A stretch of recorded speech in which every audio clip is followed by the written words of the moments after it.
Because of Winn Dixie, Chapter 13.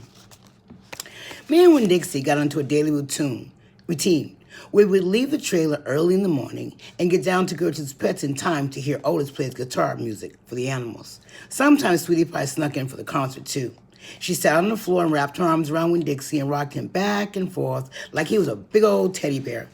And then when the music was over, she would walk around trying to pick out which pet she wanted. But she always gave up and went home because the only thing she really wanted was a dog like Winn Dixie.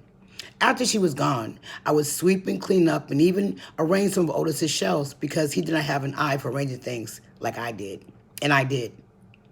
And when I was done, Otis would write down my time in a notebook.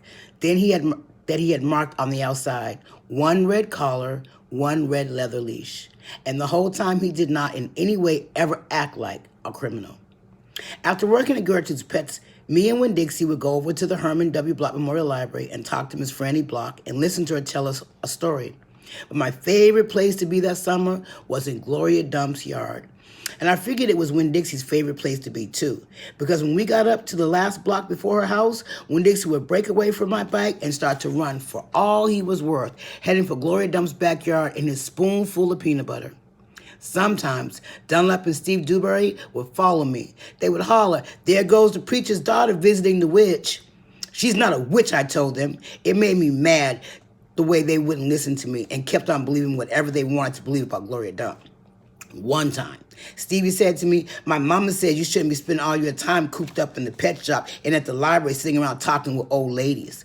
She says you should get out and get the fresh air and play with kids your own age. That's what my mama says." "Oh, lay off her," Dunlap said to Stevie. Then he turned to me. "He don't mean anything. He don't mean it," he said. But I was already mad. I shouted at Steve. I said, "I don't care what your mama says. She's not my mama, so she can't tell me what to do." "I'm going to tell my mama you said that," shouted Stevie, "and she'll tell your daddy, and he'll shame you in front of the whole church. And that pet shop man is retarded, and he was in jail, and I wonder if your daddy knows that." "Otis is not retarded," I said, "and my daddy knows that he was in jail." That was a lie. But I didn't care. "And you can go ahead and tell on me if you want to, you big bald-head baby."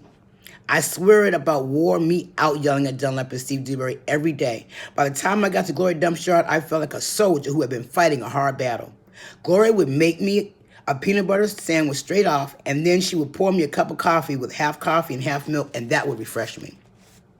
"Why don't you play with them boys?" Gloria asked me. "Because they're ignorant," I told her. "They still think you're a witch. It doesn't matter how many times I tell them you're not." "I think they were just trying to make friends with you in a roundabout way," Gloria said. "I don't want to be their friends," I said. "It might be fun having them 2 boys for friends." "I'd rather talk with you," I said. "They're stupid and mean, and they're boys."